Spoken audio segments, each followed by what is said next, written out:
Come on, Zavala, do me the business. Come on. You big blue goat, you. Give me the 501 that I need so that I can be released from this 500 power jail so I can go and play Borderlands 4 and play some crazy builds. Let's get it. 501 chest plate. And there she is.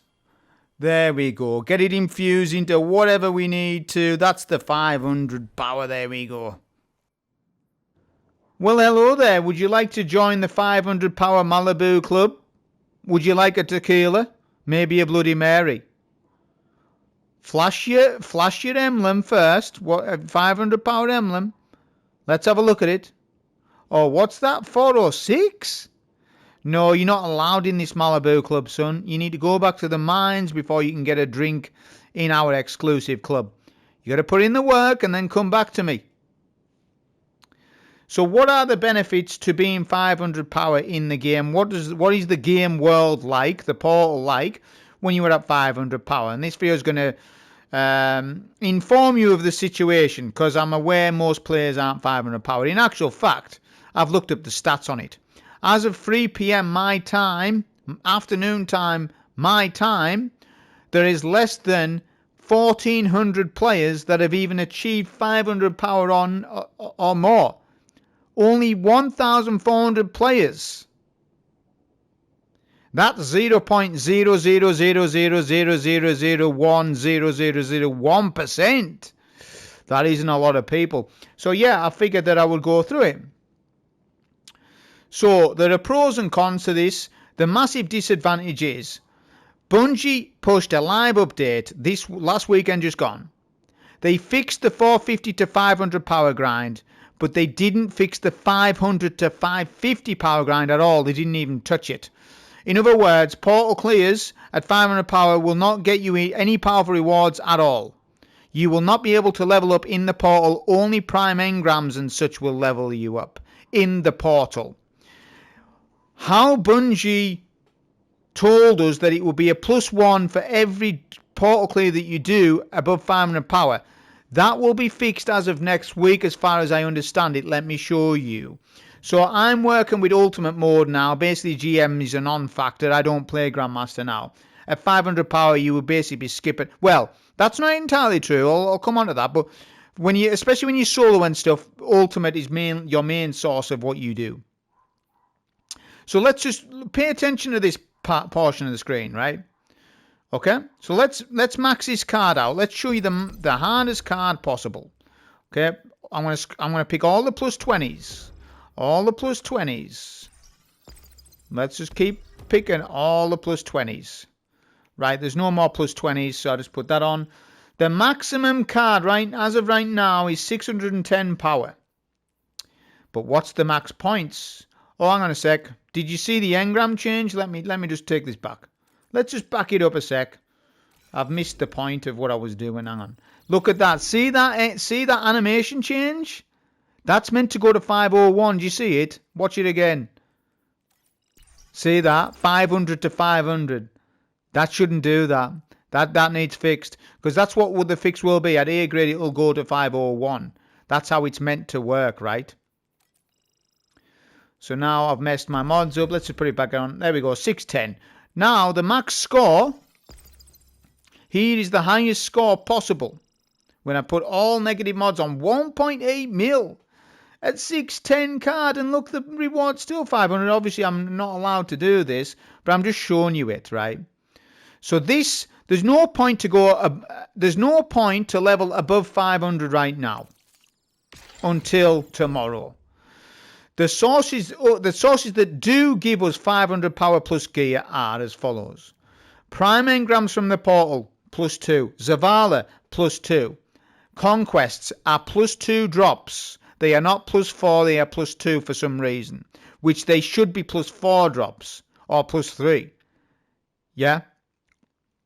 However, Bungie has walked back the seasonal conquests, stating that these are weekly. The rewards are weekly from this.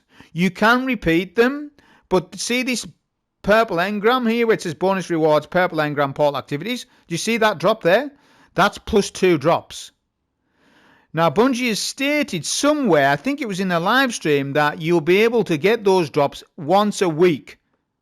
I don't know if it's account-wide or character particular. I don't know. But that's what they said, but I am worried that that is not the case and it's going to be bugged tomorrow. I'm worried about this because look at this. Grandmaster Conquest already completed. You see that writing there? So if I do this, I'm not getting a power bonus from it because it says I've already done it. And I'm thinking that tomorrow it's going to do the same thing. So I'm a little bit apprehensive of doing these. I am going to do them. At least I'm going to do Sabre and Glassware today or tomorrow. I'm going to do these two. But the rest of them I'm saving to see what happens with this reset on Seasonal Conquest. It's a bit of a PSA as well. Because Bungie has stated somewhere, I think it was in the live stream, it would be weekly, the rewards. I'm on about the rewards. I'm not on about it being farmable. We don't care if it's farmable or not. We're on about the rewards, the +2 drops. Understand me now with that? So we need to see if what they said and they promised will work tomorrow with the seasonal reset of Conquest. Because it will make no odds if it just says Conquest already completed and you can still launch it. That doesn't solve anything. That doesn't solve anything. It needs to be on that weekly reoccurrence like the old weekly GMs. That's the ways you get up above 500 power right now. So, what is the massive benefit to being 500 power? Well, there is massive benefits. So, if we come over to anything, right? So, look at my scoring, right? Look at that. It's already B score and I haven't even put any mods in. I'm 500 power and the card's 500. Check it. So, I only need to do one single mod and I go to a B plus and it's tier 5. Do you understand the importance of this? This basically allows me to farm every single weapon and armor piece in the portal at tier 5 on a B plus rating, which means it's at power, which means it's significantly quicker than -40, -30 and -20. This is big for Fireteam and Pinnacle Ops farming, but not so much for Solo Ops, although it depends on what type of player you are. Solo Ops to me is easy, whether it's -40, -30, -10, it doesn't matter to me. However, on the solo farm basis for Fireteam Ops and Pinnacle Ops, it's a massive benefit because I can then come in here and farm any Fireteam Ops at B plus rating, okay, and do it at power. Do you understand how quickly I can run inside Terminus on this card here? Do you understand how quickly I could do this in 7-8 minutes on my own? Because I'm at power, I know what I'm doing, and next week Inside Terminus is getting buffed to 2 drops. And it's not the only farm that's going to be there. I could farm Luminality if I wanted. Not to say that I'm gonna, but it is 3 drop clear. Luminality, you get 3 drops next week. So I don't know what the time is for Luminality, but I could farm this at 500, which would make Luminality a cakewalk, I'll be honest. That would actually make Luminality a cakewalk, and it would be 3 drops. And we go on and on and on. Inverted Spire, an actual easy GM at power. All of these are now easy to farm for tier 5 gear. Do you understand it now? And it goes further than dungeon layers. So dungeon layers, right? There'll be farms for all of this, which I'm going to be making videos on dungeon layers. And it's the same thing.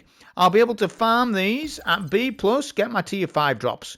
And I'm not at a deficit. I'll be able to probably solo one cycle all the dungeon bosses, probably, on dungeon layer mode. So these are the benefits. There is huge benefits when you really look into it properly. There actually is benefits. Not only that, next thing, Fireteam Ops GMs. Fireteam's Ops GMs will automatically drop me tier 5 loot. So I can farm Contest of the Elders right now today if I want. And just keep getting free completion rewards, all tier 5 armor pieces. Same for Expedition. Same for the Reclaim activity that drops the crossbow. I probably could get the crossbow at tier 5 on this farm. So I could just load up this match-made Reclaim right now and get tier 5 loot.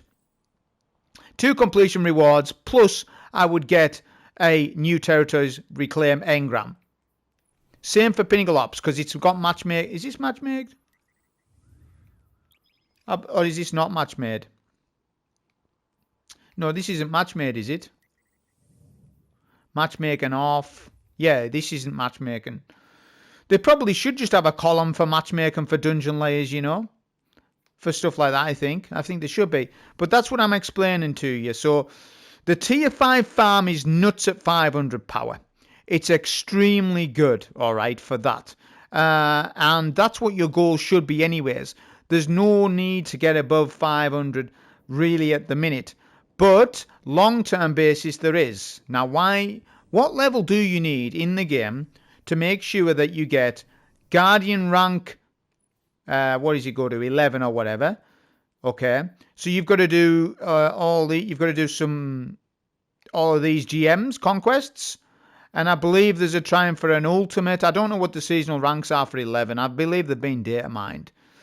But if you want Guardian rank 11, right, you're going to have to start dipping your toes into power level, because the power level on the conquests needs you to meet a certain requirement. So for all of these, let's go through it, right? So this one, I believe it doesn't tell you, but I know off by heart. Fallen Saber, the activity cap is 470. The mission is 500 power. And Glassware is 510. And the activity power cap is, I believe, also 470 or 460. I wish it would just tell me. Why am I having to remember this? Why does it just say activity power cap reach? It's basically minus 40 delta. It's minus 40 delta, so it is. It's 470. Yeah, because the mission's 510, isn't it? So I know that. So it's 470. This one is 530, and the activity power cap is, well, it says I've reached it. I believe it's 490, the cap. Okay, because you put your 40 under. Then we've got Savathun Spire. Now this says activity power cap 510. The mission's 550. So I haven't reached it there, but I can launch it. That would mean I was 50 levels under. And remember, a 50 level deficit and a 40 level deficit are 10 miles apart. A minus 40 delta doesn't feel that hard, and a minus 50 delta feels very tough. So the difference between minus 50 and minus 40, the scaler, because I've tested the power level scaling. I've already tested it all. I've done a video on it as well. Some of you missed that. The difference between minus 40 delta and minus 50 delta is huge. So what I'm saying is 510 power would be beneficial for this. Then we come to here. I need to be 510 minimum for ultimate conquests. So there you go. You're going to have to be able to do an ultimate conquest. So you're going to need 510 power at some point.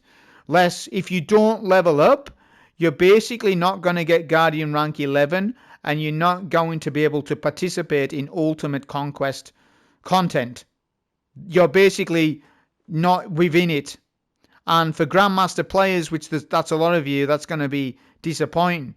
So let's hope on Tuesday that Bungie drastically buffs the leveling so that most players can get to 510 at least. You're going to need 510. In actual fact, technically, you need 535 for this.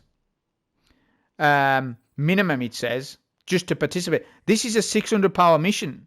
And like I told you, a lot of you are saying, I'm capping out. Well, you're not going to be able to do these ultimate missions. Yeah? And, that's the penultimate content, basically, of the portal right now, is these. So that's the situation with that. If we look at Crucible here, so Crucible's interesting because it says 499, but it's always give you auto B. So basically what it says is higher Crucible ranks will reward quality of warrior at the end of activity contains gear and currency. If we go, say I run a PvP match and I get a B+, I will get Crucible gear at tier 5. Right? Which is I think it's a bit of a different situation than what it was at 450, but I don't know for sure. But basically, I can basically not do as good in a PvP match and still get tier 5 gear. Whereas at 450, because I was 450, you needed to do quite well to get the tier 5 gear. You didn't get tier 5 gear every match. So that's the situation with PvP, because you can just look at it, right? But on the PvE side of things, like I say, it's huge. Like, for example, I don't know, we'll just come to this. I can now start farming tier 5 mint retrograde, although I've got a few rolls already. I've got loads. I've got 3 or 4. But I can farm tier 5 retrograde on B+ cards. I can farm any single piece at tier 5. Yeah, at B+ cards. So that is the major advantage. I just thought I would push out a video and explain the situation.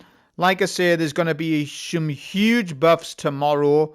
For players that are below 500 power, your best farm in the game, in my opinion, is going to be Inside Terminus.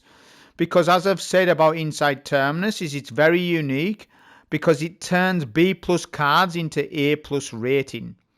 Yeah. So if you have a B plus card and you do the Inside, I mean, I would rock this card a little higher for the farm, to be honest.